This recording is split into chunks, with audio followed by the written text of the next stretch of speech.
बिस्मिल्लाहिर्रहमानिर्रहीम। नाज़रीन अस्सलाम वालेकुम। मैं हूं आपका मेज़बान साबिर शाकिर। ताज़ा तरीन खबरों, इत्तलात और तबसरों के साथ पाकिस्तानी हालात, वाक़यात और सियासी सूरत हाल का लेते हैं जायज़ा।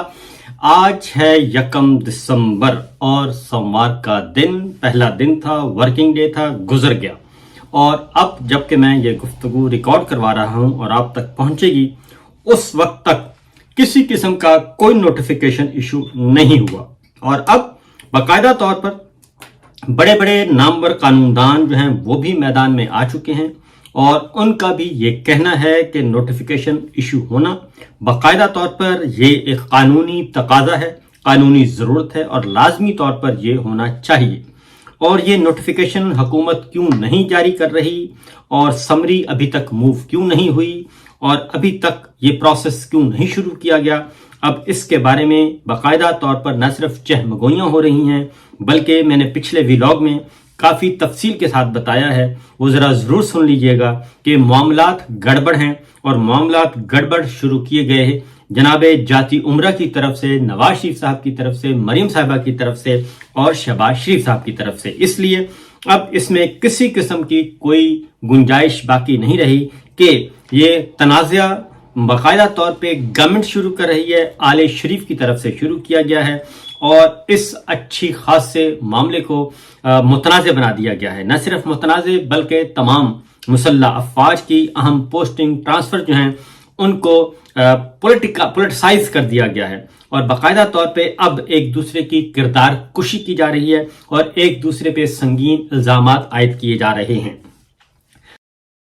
नवाज शरीफ एंड कंपनी वो फील्ड मार्शल एंड कंपनी पे इल्जामात आयद कर रही है और तमाम तर कोताहियों की जिम्मेदार गुर्बत, महंगाई, बेरोजगारी, मईशत की बदहाली, अमन अमान की सूरत हाल की खराबी, सारी की सारी सूरत हाल के जिम्मेदार वो कह रहे हैं ये फील्ड मार्शल और उनकी टीम है, क्योंकि उन्होंने हमें इख्तियार नहीं दिया और मुकम्मल तौर पर हर चीज पर उनका इख्तियार है, उनका कंट्रोल है। लिहाजा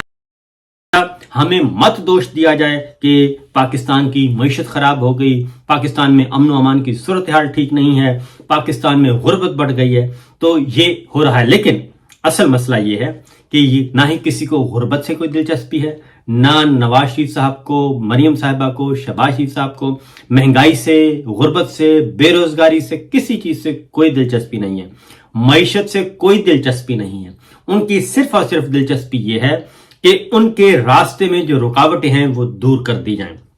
अब मैं जो इस बारे में सबसे इंपॉर्टेंट खबर आपके साथ शेयर करूंगा वो ये है कि अब आर्मी चीफ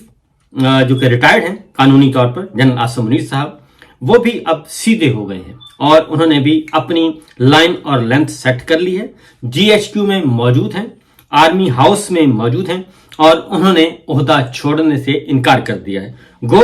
के वर्दी में वो नहीं है लेकिन वो वर्दी में हैं और इसलिए उन्होंने दो टोक अंदाज में कह दिया है कि मैं ना ही जा रहा हूं, मैं फील्ड मार्शल भी हूं, मैं चीफ ऑफ डिफेंस फोर्सेस भी हूं, मैं आर्मी चीफ भी हूं, मैं मुसल्लह अफवाज का कमांडर भी हूं। आपने नोटिफिकेशन इशू करना है करें, नहीं करना है ना करें, मैं यहां पे बैठा हूं। ये बात यहां तक पहुंच चुकी है और आगे बढ़ते हैं। इस सारी तफसील आपके साथ मैं शेयर करने लगा हूं क्योंकि अब जो है पहले तो कहा गया कि नोटिफिकेशन, अभी इतलात हैं कि शायद शहबाज शरीफ साहब की तलबी हो गई है और शहबाज शरीफ साहब को बुला लिया गया है और उन्हें कहा गया कि तशरीफ ले आएं वरना फिर आपको किसी और तरीके से भी लाया जा सकता है। और हो सकता है अगर इन्होंने ऐसी हरकत करने की कोशिश की तो फिर एक बड़ी स्टोरी भी डेवलप हो सकती है और उसका भी इलाज किया जा रहा है। अब जरा आले शरीफ को काबू करने के लिए कुछ तीसरा जो थर्ड डिग्री है वो भी यूज हो सकता है। कैसे होगा ये भी आपके साथ हम शेयर करेंगे। लेकिन सबसे पहले तो ये बात कि आज एक खबर आई है जी, अंसार अब्बासी साहब ने खबर देने की कोशिश की है। खबर नहीं बल्कि वो एक यूं समझें कि वो एक ब्रीफ नोट है और उनको बताया गया कि आप ये जारी कर दें और उसमें यह है कि जनाब उन्होंने फरमाया कि चीफ ऑफ डिफेंस फोर्सेस के नोटिफिकेशन के इजरा की मुद्दत मुकर्रर नहीं और ताखीर से आईनी या इंतजामी खला पैदा नहीं होता। अब यह खबर आज शाया हुई जंग और न्यूज में, अंसार अब्बासी साहब की खबर है। اب یہ حیرت انگیز طور پہ حیرت انگیز خبر ہے کہ یہ کیسے، یعنی کہ کس بنیاد پہ، کیا پاکستان میں کوئی قانون، کوئی آئین نہیں ہے؟ ویسے تو آئین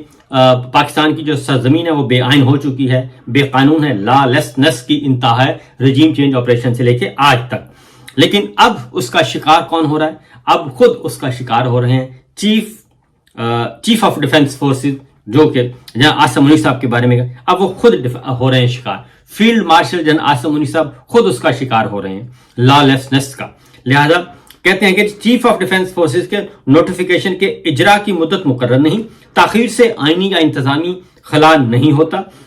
اور اس کے بعد کہتے ہیں نوٹیفیکیشن کے اجرا تک موجودہ آرمی چیف کے پاس مکمل کنٹرول ہے۔ ان کی مدت ملازمت اس وقت شروع ہوگی دوبارہ جب چیف آف آرمی سٹاف کے لیے بیک وقت سی ڈی ایف کے دوہرے عہدے کا نوٹیفیکیشن جاری ہوگا۔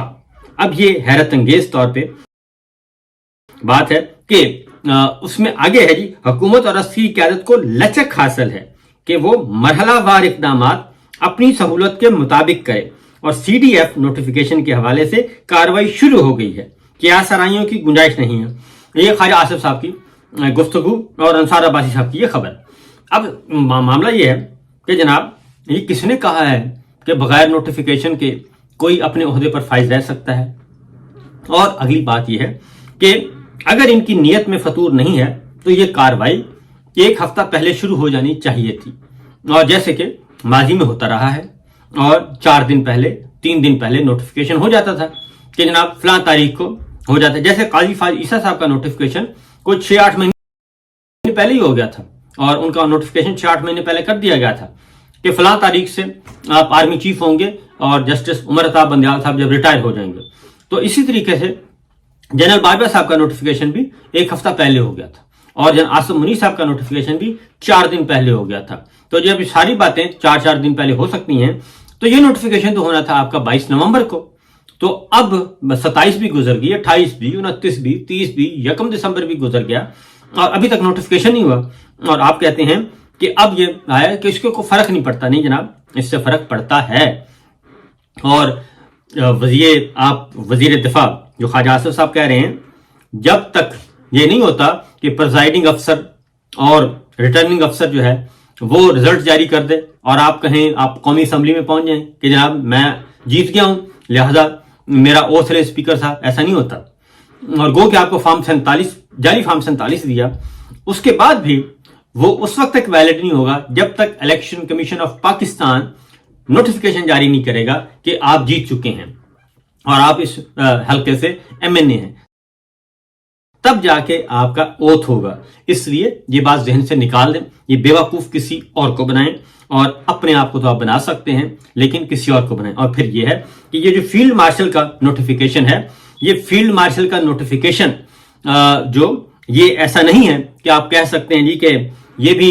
روٹین کی چیز ہے۔ بھائی سپریم کمانڈر آپ نے بنا دیا، chief of defence forces, army chief بنا دیا آپ نے، یہ سب کچھ کر لیا، اور اس کے بعد آپ کہہ رہے ہیں کہ اس کا نوٹیفیکیشن کی ضرورت نہیں ہے۔ آگے بڑھتے ہیں، ایک اور خبر، کیونکہ میاں علی شفاق صاحب ہیں، وہ آ گئے ہیں اور انہوں نے آ کے ایک بات کی ہے، اور انہوں نے باقاعدہ طور پہ یہ کہا ہے کہ جناب چیف آف آرمی سٹاف کی مدت ملازمت کا نوٹیفیکیشن پاکستان آرمی ایکٹ 1952 کے سیکشن 8 اور اس کی شرط کے تحت قانونی طور پر ضروری ہے۔ اطلاعات کے مطابق ایسا نوٹیفیکیشن ابھی جاری نہیں کیا گیا، اور اب جہاں تک انہوں نے کہا کہ ض کے عہدے کے لیے نوٹیفیکیشن کی ضرورت کا سوال ہے، قانونی طور پر الگ نوٹیفیکیشن کی ضرورت کا سوال ہے، قانونی طور پر الگ نوٹیفیکیشن کی ضرورت نہیں، کیونکہ اسی ایکٹ کے تحت چیف آف آرمی سٹاف کی ہمہ وقت پوزیشن ہوگی، یعنی کہ چیف آف ڈیفنس فورسز بھی وہی ہوں گے جو آرمی چیف ہوں گے۔ اس لیے انہوں نے کہا کہ آرمی چیف کا نوٹیفیکیشن آرمی ایکٹ کے مطابق 1952 کے آرمی ایکٹ سیکشن 8 کے مطابق ہونا ضروری اور لازمی شرط ہے، اس لیے یہ نوٹیفیکیشن فوری ہونا چاہیے۔ آگے جا کے وہ کہتے ہیں کہ کیونکہ اس ایکٹ کے تحت چیف آف آرمی سٹاف کی ہمہ وقت پوزیشن ہوگی، 2 in 1 ہو گیا ہے۔ اور آگے وہ کہتے ہیں کہ یہ جو اس وقت پاپ کھیلا جا رہا ہے، یہ پاپ کیا جا رہا ہے، بے وقوف بنایا جا رہا ہے، یہ موجودہ حکومت کے لیے اچھا نہیں ہوگا، یعنی کہ جو کھیل کھیلا جا رہا ہے नोटिफिकेशन खेला जा रहा है, नोटिफिकेशन है नहीं है, जरूरत नहीं है, समरी मूव नहीं हो रही,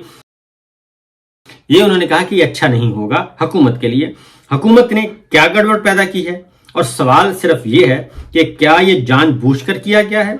कि या वहां मौजूद उन मुशीरों की सरासर नाअहली है, और वजीर कानून से कोई यकीनन खुश नहीं हो सका, ये उन्होंने कहा है। तो मैं आपको बता दूं जी कि ये दानिस्ता किया जा रहा है, और इसमें किसी किस्म का कोई शक नहीं होना चाहिए किसी को, ये दानिस्ता किया जा रहा है, और ये बाकायदा तौर पर किया जा रहा है, क्योंकि बुनियादी तौर पर इसका मकसद ये है कि जनाब सिंपल इसका मकसद एक ही है, और वो है कि हमने पहले अपने मुतालबात पूरे करें, फिर हम नोटिफिकेशन करेंगे, ये बात की जा रही है। और उसके बाद वजीर कानून आजम नजीर तारड़ साहब आते हैं और कहते हैं कि चीफ ऑफ डिफेंस फोर्सेस का नोटिफिकेशन हो जाएगा, कोई परेशानी की बात नहीं, वो हर तरह से अपने ऑफिस को होल्ड कर रहे हैं, और ये सरकारी प्रोसेस का हिस्सा है। वजीर आजम मुल्क में नहीं है, वजीर आजम आ जाते हैं तो सब कुछ हो जाना चाहिए, हो सकता है फाइल वर्क हो चुका हो। अब ये आजम नजीर तारड़ साहब कहते हैं। अब मैं आपको अगली बात बता दूं कि वजीर आजम का पाकिस्तान में होना जरूरी नहीं है इस नोटिफिकेशन के लिए, और बिल्कुल भी होना जरूरी नहीं है, और वजीर आजम बाहर बैठकर भी दुनिया के किसी भी कोने में बैठकर वो बता सकते हैं, क्योंकि वजीर आजम छुट्टी पर नहीं जाते होते, वजीर आजम जहां भी होता है वो वजीर आजम होता है, और सदर ममलिकत कायम मुकाम सदर होते हैं, कायम मुकाम स्पीकर होता है, कायम मुकाम चेयरमैन सेनेट होता है, कायम मुकाम चीफ जस्टिस ऑफ पाकिस्तान होता है, कायम मुकाम चीफ इलेक्शन कमिश्नर होता है, कायम मुकाम ये होते हैं। लेकिन वजीर आजम का कोई कायम मुकाम नहीं होता, वजीर आजम ही होता है जहां भी जाए। आर्मी चीफ का भी कोई कायम मुकाम नहीं होता, आर्मी चीफ ही होता है जहां दुनिया के किसी भी कोने में बैठा हो। लिहाजा ये अज खुद बात ही फजूल है कि ये कहना कि जनाब ये कुछ है।